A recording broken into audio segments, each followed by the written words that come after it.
According to news reports, Turkey has made some moves on that front with Armenia in recent weeks. Yes, it's very interesting.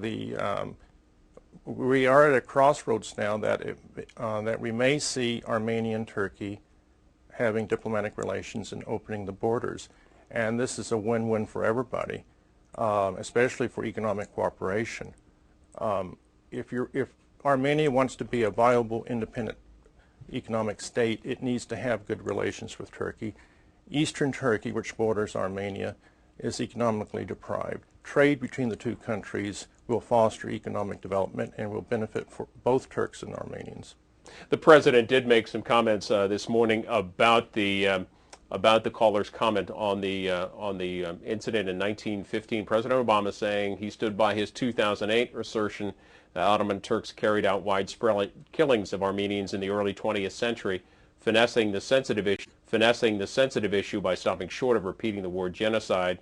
He said, the president, quoting the president, "Well, my views on the record are on the record, and I have not changed the views," he said, standing alongside Turkish President Abdullah Gül. Let's go to Ramsey, New Jersey, on our Democrats line. Good morning. Hi, good morning. I was just curious as to how large the TCA budget is, and what do you actively engage on with your budget and your monetary expenditures? Our mandate is to educate the general public about Turkish Americans, about Turkey, about U.S.-Turkish relations, and to build bridges between the Turkish American community and the other ethnic groups in the United States. From your website, a picture here of Secretary of State Clinton, who's weeks ahead of the president, went there and laid some of the groundwork for the president's visit. What came out of her visit? The trip of President Obama to Turkey that's happening now, and an understanding that this administration wants to work with Turkey. President Obama's speech this morning about 8:15 Eastern. We will show that to you in its entirety later in our program schedule on the C-SPAN networks. Next to Middletown, Maryland, on our Republican line. Hi. Hi. Am I on? You are on the air. Go ahead. Okay.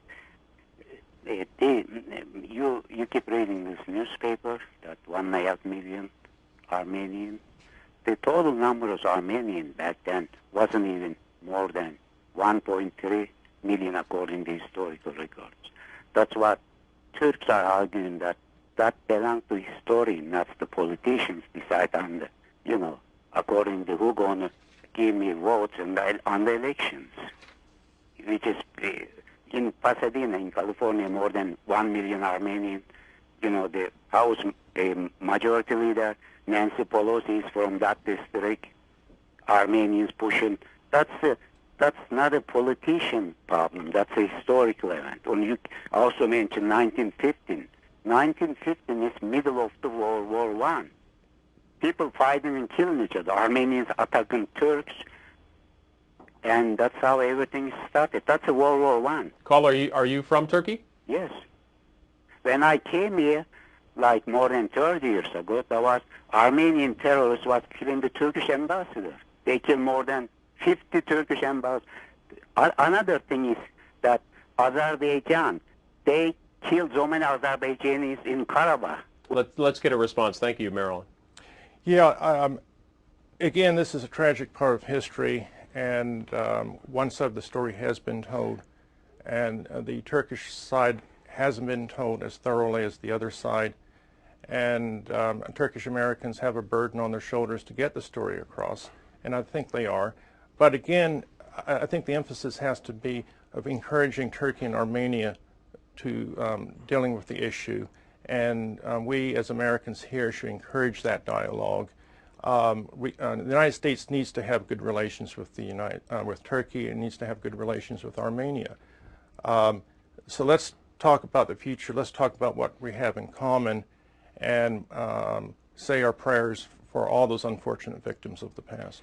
The president is urging the EU to accept Turkey. Headline here in the Wall Street Journal, but member nations remain cool, on a picture of some Turkish protesters prior to the president's visit. Part of the story in the Wall Street Journal reads Turkey has started membership talks with the EU, but the process has been partially frozen because of opposition from members including France, Germany, and Cyprus.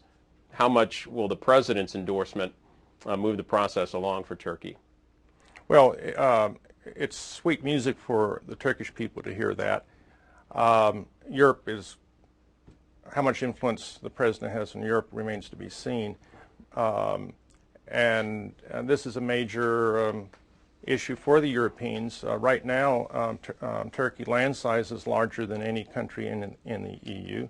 And then by the year 2020, Turkey's population is going to exceed that of Germany.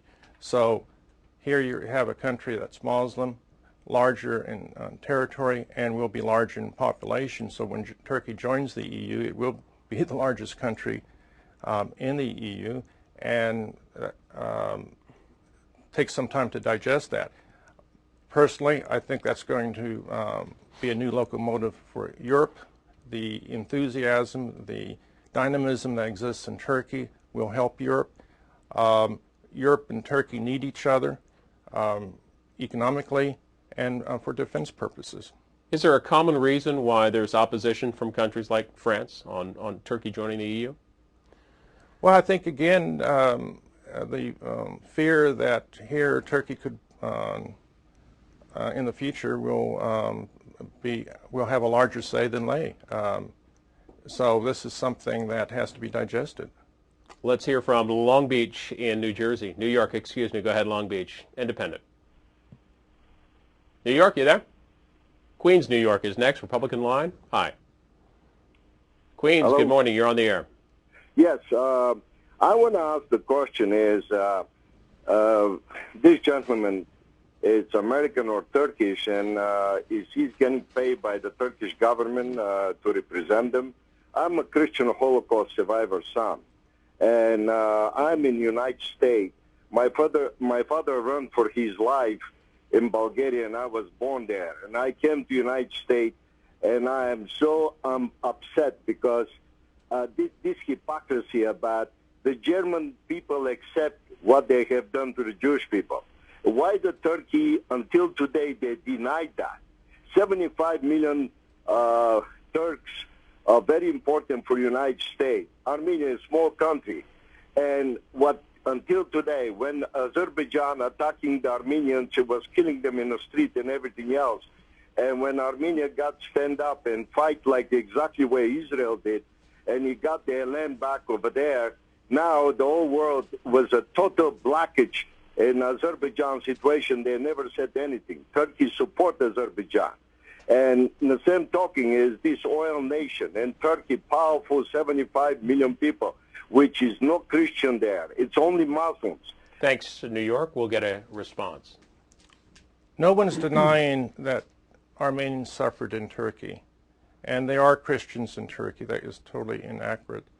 What about Armenia occupying 20% of Azerbaijan territory? It's a very complicated situation, and again, the United States needs to be an impartial broker trying to encourage dialogue, not only between the United States and Armenia, but Armenia and Azerbaijan. If we can encourage dialogue, it's going to bring prosperity to the Caucasus and eastern Anatolia. And again, you were talking about Christians being killed. No one's denying that. And no one's denying the fact that there were deportations. But people also have to realize, and I'm emphasizing it over and over again, hundreds of thousands of Muslims perished.